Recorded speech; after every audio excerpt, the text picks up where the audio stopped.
Assalamualaikum warahmatullahi wabarakatuh.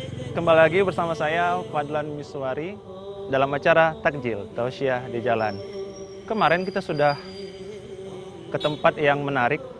Hari ini kita mau berbuka puasa ke tempat yang lebih menarik lagi. Dan kita akan menjemput Ustaz Rosyid seperti biasa. Ikuti saya.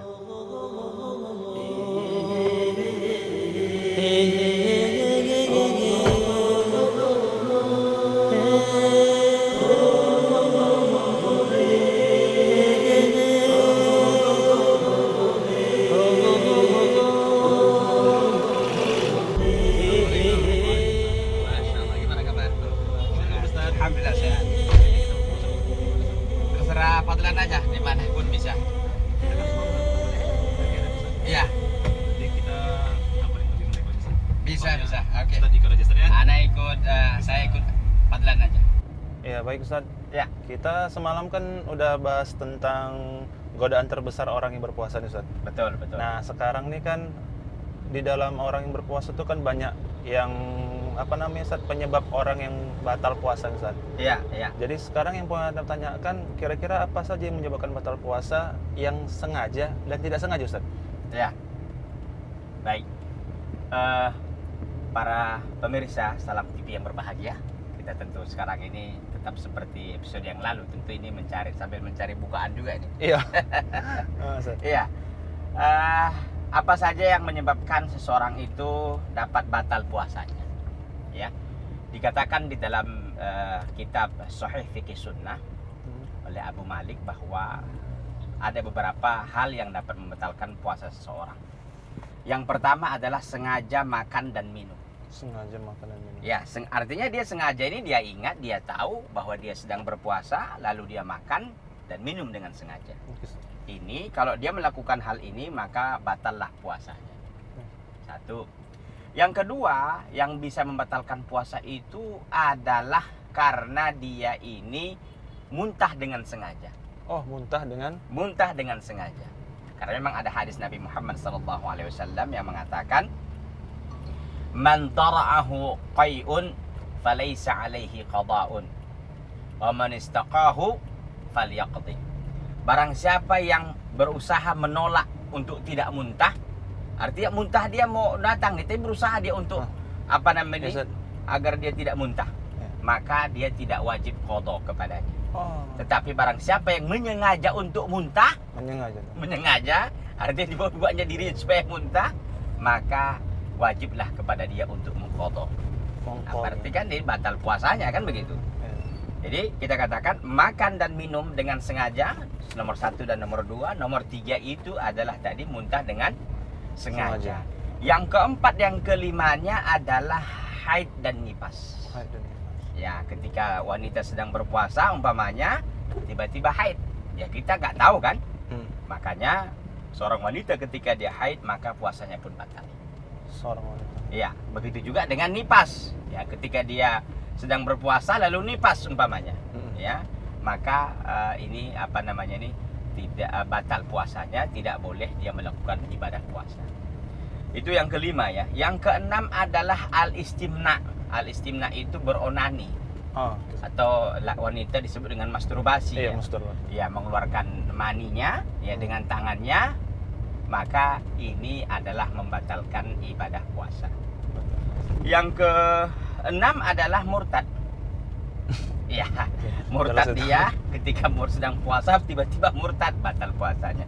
Yang kedelapan adalah niatul iftar, yaitu niat untuk membatalkan puasa. Karena kata Nabi sallallahu alaihi wasallam, likulli imri'in ma nawa. Bagi setiap orang itu apa yang ia niatkan. Ya, jadi ini adalah 8 hal ringkasan orang yang batal puasanya.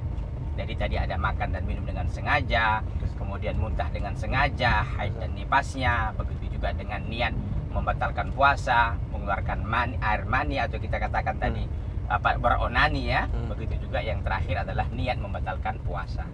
Ini dan murtad ya. Ini adalah hal-hal yang menyebabkan seseorang itu batal puasanya dan wajib dia mengqadanya. Iya. Artinya mengganti puasanya di hari lain. Jadi Ustaz, di antara semua itu Ustaz, Iya. mana yang diganti dan mana yang tak boleh diganti Ustaz? Ya, Itu Ustaz.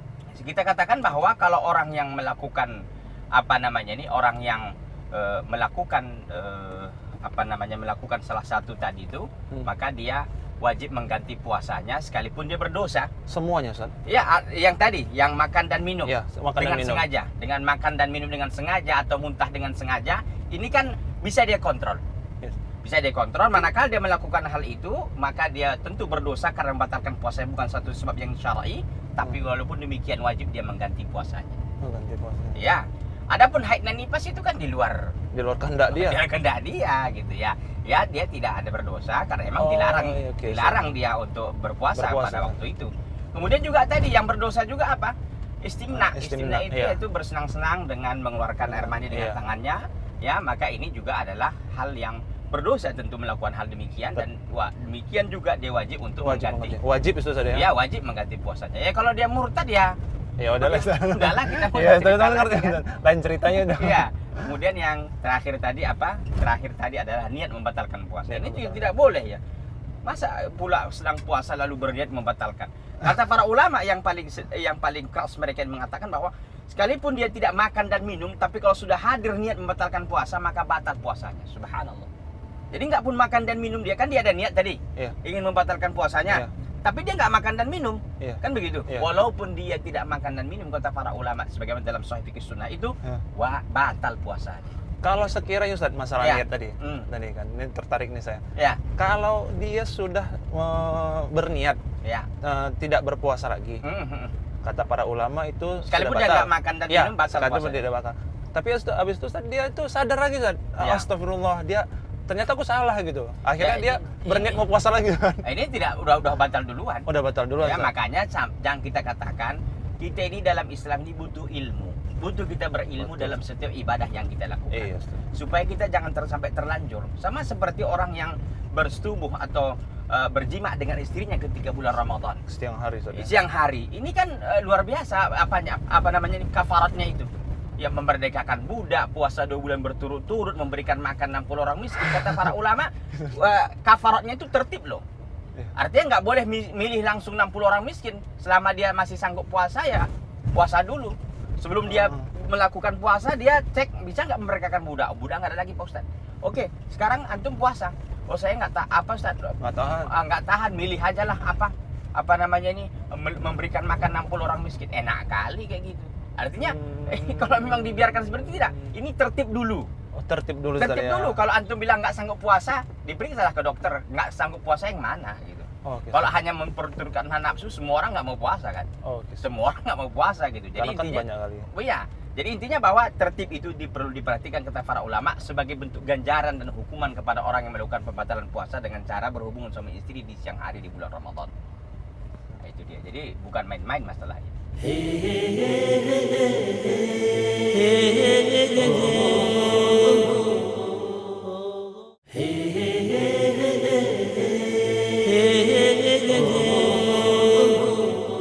Bukan main-main masalahnya. Terus Ustaz, kalau orang-orang anak kepikiran ini Ustaz, ganjaran orang yang dengan sengaja Ustaz, sengaja dia membatalkan puasanya karena udah panas sekali lah, karena dia biasa Ustaz mau hari raya belanja ke sana sini untuk persiapan hari raya Idul Fitri. Panas terik, ujung-ujungnya dia akhirnya udah nengok dia yang jual ada es cendol atau es campur, enak rasanya. Akhirnya dia membatalkan puasanya. Artinya dia dengan sengaja Ustaz membatalkan puasa. Itu gimana dosanya Ustaz? Ya kita katakan bahwa dia berdosa ya, dosa besar dia melakukan pembatalan puasa tanpa ada alasan yang syar'i, tanpa ada alasan yang dibenarkan, karena kewajiban puasa ini adalah kewajiban yang mesti dilakukan oleh setiap muslim. Maka kita katakan dia dosa besar ya. Dan dia wajib mengganti puasanya. Ya kan meninggalkan puasa dengan sengaja kan? Ya bukan main-main, bukan perkara mudah ini. Artinya di hari yang mesti dia wajib puasa, di situ dia nggak berpuasa. Apa nggak marah Allah SWT? Dan termasuk berdosa. Berdosa dan wajib loh mengkodok. Wajib mengkodonya. Di hari lain Di hari lain ya Ustaz ya? Hari lain, bukan di Ramadan itu kan nggak ada cerita mengqadha, yang namanya Iya, wajib semua betul, kan. Nah itu dia. Kalau dengan orang yang ini Ustaz tidak sengaja gimana lagi Ustaz? Dengan tidak sengaja bagaimana? Tidak sengaja ya, tidak sengaja dia membatalkan. Tapi kita udah bahas tadi kan tentang misal nifas Ustaz. Iya, nifas. Nifas itu kan dia tidak sengaja membatalkan puasa. Apakah Iya. dia termasuk berdosa Ustaz? Oh tidak, sesuatu yang di luar kehendak dia, yang datang memang seperti haid dan nifas. Kemudian juga orang yang bermimpi lalu Basah. dia keluar mimpi basah, Ah, ah. itu juga tidak membatalkan puasa. Oh, tidak membatalkan Iya. puasa Ustaz. Karena di luar kendali dia kan. Tidak kembali. Ya, sehingga orang makan dan minum batal nggak puasanya? Nggak batal kalau lupa. Oh, Nggak batal kalau lupa. Tapi jangan pura-pura lupa. Ah, itu yang yang dilarang itu adalah pura-pura lupa kan. Nah itu dia. Kalau betul-betul lupa tidak ada masalah. Itu adalah rezeki dari Allah Subhanahu wa Ta'ala. Kalau ada orang Ustaz cerita sama saya, Iya. dia tuh mau tidur, dia berandai-andai berhubungan Ustaz. Ya, Tapi dia tidak melakukan apa tadi seperti yang antum bilang, yang Ustaz bilang onani, onani, gitu iya. dia. Ah, ah. Yang akhirnya dia berkhayal-khayal seperti itu, akhirnya keluarlah mani di dalam apa dia Ustaz. Nah itu apakah termasuk batal juga Ustaz? Ketika dia sedang tidur siang. Berkhayal-khayal, iya dia berkhayal-khayal dengan hal seperti itu gitu. Ya, Mau tidur Ustaz. ya, tentu kalau dia seperti itu ya tidak membatalkan puasa, kalau hanya dia membayang-bayangkan seperti itu. Tapi yang jelas bahwa itu perbuatan dosa. Ya, jangan melakukan hal demikian ya, membayang-bayangkan hal demikian tidak boleh. Tapi walaupun keluar maninya umpamanya ini tidak dia membatalkan Puasa. puasa dia. Tapi tentu berdosa iya. Berdosa membayang-bayangkan hal seperti itu. Jadi Iya. dosanya dosa kena membayang-bayangkan itu. Iya, Ustaz. karena dia kan membayang-bayangkan seperti itu dalam keadaan dia puasa, mestinya dia sibuk dengan zikrullah, sibuk dengan Iya. tilawah Al-Quran. Ya, Iya, kalau mau betul. tidur itu jangan bayang-bayangkan gitu, tasbihlah, zikirlah kepada Iya. Allah. Kan itu sunnahnya kita kalau mau tidur. Iya. Sehingga kita sampai datang tidur itu kita terus zikir kepada Allah sehingga tidur pun datang, bukan membayang-bayangkan. Nah, begitu. Terus Ustaz, kita ini kan dan perjalanan Ustaz. Iya. Ini kan mungkin karena perjalanan kita ini dalam kota ya Ustaz. Iya, iya. Nah, gimana dengan orang yang perjalanannya jauh Ustaz? Iya. Jarak safar Ustaz. Apakah Betul. itu juga membatalkan puasa Ustaz? Apakah itu membatalkan puasa atau ada rukhsah di dalam itu Ustaz? Ya, pertama kita katakan bahwa ada beberapa orang yang diberikan keringanan ya atas dispensasi dalam agama ini untuk tidak melakukan puasa. Artinya boleh meninggalkan ibadah puasa tetapi wajib menggantinya. Wajib mengganti ibadah puasanya maksudnya. Oke. Yang pertama adalah orang yang sakit. Sakit. Sakit lalu bukan sakit pilek aja atau sakit panu ya. Panu itu kan penyakit juga gitu. Iya, iya, Bukan itu. Artinya dia nggak sanggup berpuasa, demam yang tinggi Iya. atau sakit perut atau apalah itu. Iya, Ustaz. Sehingga dia tidak sanggup untuk berpuasa. Boleh dia berbuka dan tidak kena berdosa, tapi wajib dia untuk menggantinya di hari yang lain. Satu. Yang kedua, boleh bagi orang yang bersafar, safar yang memang safar yang boleh memang dia untuk mengqadha salat, untuk meringkas salat atau mengqasar. Artinya jaraknya jarak yang dibolehkan untuk dia mengqasar salat, Qasar salat. bukan jarak yang dekat tentunya. Nah, kalau safar yang seperti ini boleh dia untuk tidak berpuasa dan menggantinya pada waktu yang lain. Nah, di luar Ramadan maksudnya Di luar mengganti Ramadan. puasanya. Jadi ada orang yang sakit, kemudian juga ada orang yang orang yang bersafar. Kemudian yang ketiga adalah orang yang nggak mampu berpuasa. Ya mungkin karena dia nggak mampu aja gitu, memang lemas badannya juga ini gitu kan, ada secara Ada. medis sudah dibuktikan begitu. Bukan Iya. bukan berarti dia tua, tidak. Nah, itu boleh dia tidak berpuasa ya, tapi tentu di hari lain dia menggantinya ya. Kemudian yang keempat adalah orang tua. Orang tua. Nah, kalau kasus orang tua ini dia berbeda sedikit. Kenapa? Karena memang dia tidak wajib berpuasa, tetapi dia wajib untuk memberikan Bayar. fidyah. Fidyah. Fidyah. Iya, Ustaz. Kan beda. Tapi orang yang kita sebutkan tadi, orang sakit, orang yang safar, orang yang tidak mampu, dia boleh meninggalkan puasa tetapi mengganti puasanya. Mengganti Tidak puasa. diberatkan dengan tidak dibayarkan, tidak wajib membayar fidyah. Fidyah. Tapi kalau orang tua meninggalkan puasa, dia tidak wajib mengganti puasanya, tetapi dia wajib membayar fidyah. Ingat, orang tua ini bukan setiap orang yang punya anak dikatakan orang tua ya. Itu juga Ustaz. Usianya perlu dilihat. Artinya memang orang yang sudah udur atau tua renta, yang memang nggak mampu berpuasa lagi, seperti Anas bin Malik ketika itu, dia sudah tua sekali, dia tidak sanggup untuk berpuasa, maka dia dibolehkan untuk membayarkan fidyah. Ya, fidyah itu kata para ulama ukurannya adalah setengah sa'. Setengah sa' itu 2 mud. 2 mud itu kalau dikilogramkan 1,5 kilogram. Cara membayar fidyah itu adalah kata para ulama boleh dia dikumpulkan, artinya sampai 30 hari umpamanya dia tidak berpuasa orang tua ini, lalu mengundang orang semua 30 orang miskin diberi makan. Selesai. Atau umpamanya dia ini adalah memberikan kepada fakir miskin ini, kepada fakir-fakir miskin ya 1,5 kilogram tadi diberikan. Dan Syekh Muhammad bin Shalih Al-Utsaimin mengatakan dalam Syarhul Mumti'-nya hendaknya diiringi dengan beras ini, makanan pokok ini dengan sedikit lauk pauk. Artinya barangkali ya dikasihlah sayurnya apa sehingga nanti bisa dimakan oleh fakir miskin ini. Dengan nikmat. Iya, dengan nikmat tentunya.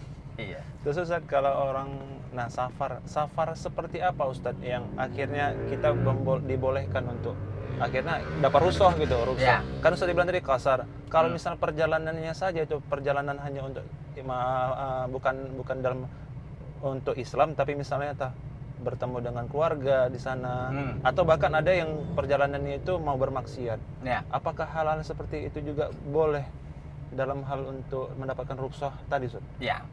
Untuk mendapatkan rukhsah atau keringanan, supaya pemirsa Salam TV jelas, rukhsah ini artinya adalah keringanan. Ya. Maka kita katakan safar yang boleh itu, safar yang boleh kita untuk mengqasar salat, memendekkan salat yang 4 rakaat jadi 2 atau menjamak salat, dan boleh kita untuk tidak berpuasa, safar yang memang satu dari sisi jarak dia sudah dikatakan safar.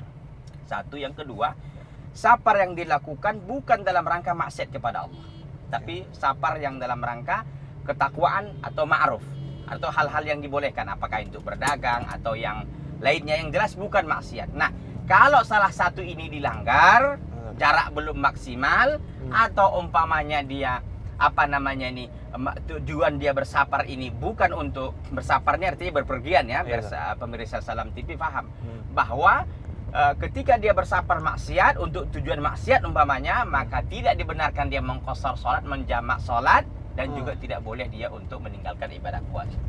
Dan sesungguhnya kan nggak boleh dia bersafar pada hakikatnya. Tujuannya nggak bagus. Begitu dia. Berarti kalau hanya untuk bertemu dengan keluarga di kampung boleh juga nggak boleh selama itu tadi kan itu bukan maksiat loh, bahkan itu kan ibadah. Silaturahim kita jalin begitu. Kalau jarak sudah memenuhi ya tafadhal silahkan. Jangan pura jarak 2 km untuk bilang safar. Bukan. Ya.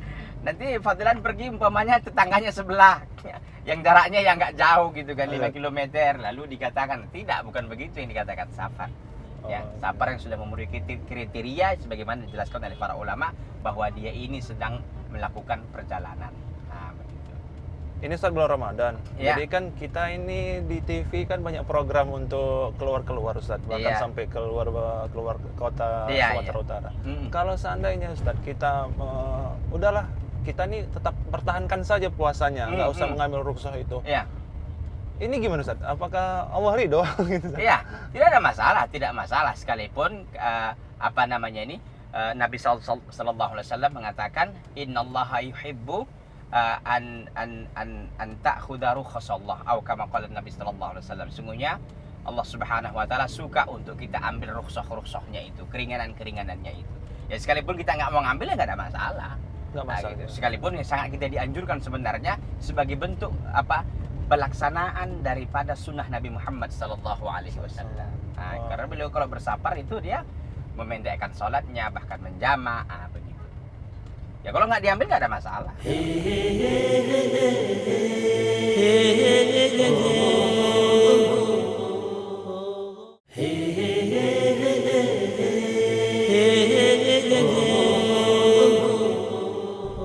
Ustaz, tadi kita kan membahas masalah mengganti mengganti puasa, Ustaz. Iya. Jadi pertanyaan ana, Ustaz, kalau kita mengganti puasanya pada saat setelah Ramadan kan ada Syawal, Ustaz. Iya. Ada disunnahkan 6 hari puasa Syawal.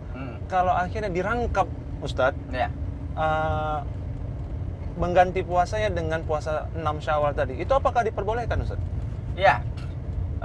Berhubungan dengan menjamak ini dua ibadah dalam satu niat oleh sebagian para ulama dibolehkan dengan catatan dia itu selevel. sunnah dengan sunnah. Iya, selevel. Ini kan tidak selevel ini. Satu wajib, satu Oh iya, satu sunnah. benar Ustaz. Gitu. Sebagian ulama itu mensyaratkan itu, bahwa sebagian ulama mengatakan nggak boleh, ya niat satu ibadah satu niat. Sebagian ulama mengatakan boleh, tapi dengan catatan selevel. Kalau Ustaz lebih cenderung kemana Ustaz? Anda lebih condong ke yang selevel ini, yang sebagian ulama membolehkan menjamak dua sholat. Seperti umpama kita tahiyatul masjid. Setelah tahiyatul masjid kan ada juga sunnah wudhu. Sunnah wudhu. Ya bagaimana kita ininya menjamaknya? Maka kita katakan bahwa kita niat juga dalam hati kita adalah tahiyatul masjid dan sunnah wudhu. Selesai. Kenapa? Karena dua-duanya Sunnah. Ini ingat, ini sebagian ulama. Sebagian ulama. Sebagian yang lain mengatakan nggak boleh. Ya tahiyat ya sholat sunnah wudhu ya sholat sunnah wudhu. Begitu. Jadi mereka tidak membenarkan itu dijamak. Ya. Sebagian lain mengatakan boleh dengan catatan ibadah yang dilakukan itu selevel. Iya. Jadi Ustaz, kan kalau orang yang tak berpuasa, yang harus mengganti puasanya itu kan artinya jadi hutang sama Ustaz. Betul. Jadi waktu-waktu kapan saja untuk mengganti puasa ini Ustaz? Ya tentu waktu-waktu yang dibolehkan itu tentu di luar Ramadan ya, dan tidak pada hari-hari yang diharamkan kita berpuasa. Karena dalam Islam ada 5 hari yang kita diharamkan untuk melakukan ibadah puasa. Yang pertama adalah 2 hari raya itu, hari raya 10 Dzulhijjah dan 1 Syawal. Itu tidak boleh kita berpuasa, dan ditambah 3 hari tasyrik, yaitu 11, 12 dan 13 hari tasyrik, yaitu Dzulhijjah. Nah, selain itu silahkan untuk berpuasa. Seperti tadi umpamanya dikatakan bagaimana kalau di Syawal? Silahkan tafadhol di Syawal. Tapi tentu kalau kita ingin mendapatkan keutamaan yang sangat luar biasa, tentu yang kita dahulukan adalah umpamanya karena ini Syawal ini dekat umpamanya, ya kita Syawal dulu, nggak ada masalah. Kemudian nanti kita qadhonya, atau qadho dulu baru Syawal, karena 6 hari puasa Syawal itu sendiri kan tidak ditentukan harus di mana. Harus di awal atau di akhir, tidak, yang penting di bulan Syawal itu kita melaksanakan 6 hari itu, sebagaimana dalam riwayat Muslim bahwa dikatakan man shoma ramadhana thumma atba'ahu shittan min Syawal faka'annama shoma ad-dahra. Barang siapa yang berpuasa di bulan Ramadan lalu dia mengikuti 6 hari di bulan Syawal, maka seolah-olah dia ini puasa puasa itu setahun penuh atau puasa selama-lamanya. Mengapa demikian? Karena kata para ulama, 1 hari Ramadan itu kan 30 hari. 30 hari dikatakan bahwa dalam hadis Nabi Muhammad SAW dalam riwayat Bukhari, dan begitu juga dalam surah Al-An'am ayat yang 160, bahwa setiap amal kebaikan itu akan diganjar 10 kebaikan. Berarti 30 kali 10 300. Nah, tadi ada 6 kali 10 60, 360. Karena dalam hari Hijriah itu sekitar 360 hari. Nah, sehingga dikatakan seolah-olah kita ini puasa selama setahun penuh. Selama itu kalau kita ingin melaksanakan ibadah 6 hari puasa Syawal itu sendiri. Nah, itu dia. Ustaz, masalah mengganti tadi Ustaz, mengganti puasa. Kalau sekiranya Ustaz adalah yang kita nganggap dia orang yang preman Ustaz. Ya. Jadi dia puasa nggak puasa gitu kan. Jadi dia open nggak open lah, suka hati dia. Kan dia hari ini tidak puasa, besok puasa. Artinya dia kan harus mengganti Ustaz. Mengganti puasanya. Kalau seandainya dia ini tobat Ustaz. Dia ini tobat, sementara dia lupa Ustaz. Udah berapa hari atau udah berapa tahun dia udah nggak tahu lagi nih berapa hari aku berpuasa. Meninggalkan puasa. Itu gimana Ustaz? Apakah dia harus mengganti semua puasanya? Ya. Kalau memang begitu kasusnya, tentu berbeda ya. Artinya kalau dia mengingat pun entah berapa hari udah nggak jelas, mungkin juga kemampuan dia untuk berpuasa juga lemas dan lain sebagainya kan gitu. Tidak mampu lagi dia karena banyaknya gitu. Ya, pertama banyak istighfar kepada Allah Subhanahu wa taala ya. Taubat dan istighfar, karena bagaimanapun orang yang meninggalkan ibadah puasa dengan sengaja ini dan dosanya besar sekali ya. Oleh karena itu kita katakan, maka banyak dia istighfar dan berdoa kepada Allah, dan ingat berapa hari yang dia kira berusaha, coba. Nggak mesti pas dia berapa harinya gitu. Yang jelas istihad dia mengingat dengan baik, dia betul-betul berapa hari yang kira-kira ditinggalkannya. Dia melaksanakan qadha tentunya. Harus diqadha. Tentu ini adalah hak Allah SWT yang harus ditunaikan sama dia. Iya gitu. Tapi ingat, sholat nggak ada qadhanya ya. Sholat nggak ada qadhanya. Ya, ingat bahwa sholat tidak ada qadhonya. Ingat, jangan pula berarti boleh qadho sholat, boleh qadho puasa. Iya ada. Ini babnya bab puasa saja Ustaz ya. Jangan pula nanti diteruskan ke sholat berarti boleh Ustaz. Aku nggak sholat kemarin, itu dosa yang sudah dosa besar meninggalkan sholat. Ya, dosa Karena memang kalau orang yang tidak sholat ini lebih besar dosa dari meminum khamar, lebih besar dari mencuri. Oh iya Ustaz, Iya, orang yang sengaja meninggalkan puasa. enggak sholat. Oh, orang Meninggal sholat, oh, ya. Nah itu ingat, jadi berbahaya. Dan bahkan dalam Islam kan sholat ini adalah hal yang paling berbahaya, karena bisa jadi dia kufur, bisa saja dia keluar dari Islam ini karena karena meninggalkan sholat itu sendiri. Sekalipun tentu bahasanya tidak sekarang tentunya, dan tentu butuh penjelasan yang lebih panjang lagi masalah ini. Intinya jangan disamakan, begitu maksud kita di Yes, sini. betul. Jangan pemirsa Salam TV nanti ada foto puasa, berarti boleh Boleh dong. pada sholat. Bukan, tidak sama, tidak Iya, sama. oke, Ustaz. Iya. Ya Ustaz, Ya. di masyarakat kita itu Ustaz, ada orang yang dia mengganti puasanya Ustaz. Ya. Padahal dia itu masih sanggup untuk mengganti puasa, tapi karena dia, kita bilang dia itu termasuk yang banyak hartanya, Ya. akhirnya dia sudah, karena apa, dia fidyah saja gitu Ustaz, digantinya puasanya, padahal dia masih sanggup untuk berpuasa walaupun dia bisa dibilang umurnya belum mendekati umur yang tidak mampu untuk berpuasa. Iya. Nah itu bagaimana Ustaz? Ya tentu tidak boleh dilakukan, haram hukumnya. Kenapa dia Ustaz? berpaling ke situ sementara dia masih, karena kan kewajiban puasa ini kan itu asalnya kan Ya. bukan bayar fidyah, asalnya wajib puasa. Yang yang memang boleh diberikan rukhsah dalam agama kita ini kan orang-orang tua, yang memang orang tua uzur begitu. Bukan setiap orang tua ngaku-ngaku orang tua udah boleh nggak berpuasa, bukan. Ya semua, saya pun nanti akan ngaku-ngaku orang tua. Mungkin Fadlan juga ngaku orang tua kan. Semua orang ngaku orang tua, bukan. Orang tua yang di sini orang tua dalam artian kata tidak lagi mampu untuk berpuasa, sudah udurlah orangnya. Barangkali orangnya pun tinggal duduk di kursi roda aja lah, kan begitu. Ada juga yang begitu kan. Atau orang tua yang sudah memang, ya kita paham sendirilah yang kita maksudkan begini. Jadi artinya orang-orang tua yang tidak mampu lagi, memang betul-betul tidak bisa lagi, maka mereka ini diberikan keringanan dalam agama Islam untuk tidak melakukan berpuasa, tetapi wajib membayar fidyah. Iya. Ya, baik pemirsa Salam TV yang dirahmati Allah, kayaknya kami sudah mau sampai nih di tempat tujuan. Ya. Ya, insya Allah kita akan sambung lagi takjil kita esok hari bersama saya Fadlan dan Ustadz Rashid. Ya. Assalamualaikum warahmatullahi wabarakatuh. Waalaikumsalam warahmatullahi wabarakatuh.